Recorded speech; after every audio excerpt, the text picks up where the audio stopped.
Det er selvfølgelig meget overraskende, at netop biblioteker begynder at være optaget af Arktis. Og så alligevel ikke.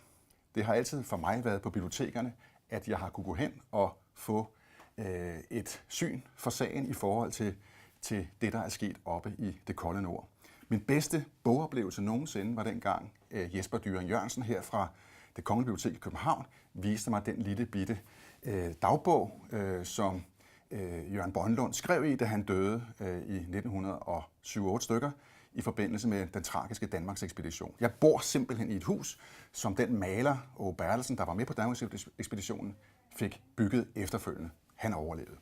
For mig har biblioteket altså været et sted, jeg kunne gå hen og få endnu mere viden om konkrete polarekspeditioner, om heltemodige mænd, det var altid mænd.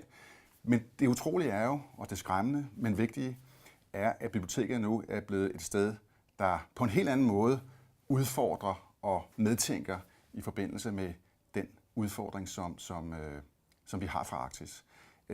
Jeg synes, det er et skræmmende, men præcist udtryk for den trussel, der på en eller anden måde venter os fra et Arktis i skred, at netop biblioteker som kultur- og dannelsesinstitutioner tager den her kæmpestore informationsopgave op, som vi har. Der er en klimabenægter i Det Hvide Hus, som, det ved vi, ikke bryder sig om fakta, men jeg stiller min forhåbning, jeg sætter min lid til, at befolkningerne ved bedre. Jeg trøster mig med, at vi lever i en tid, hvor der aldrig har været flere mennesker på kloden, som ved bedre og som ved mere. Det er faktisk sådan. Og i stedet for at lade os overvælde af, at Arktis også kommer til os, for det er jo det, der sker i de her år på alle mulige måder, så skal vi sætte vores lid til, at den her viden, den planetariske bevidsthed, den nok skal sætte sig igennem, også i forhold til truslen fra et nyt og voldsommere klima.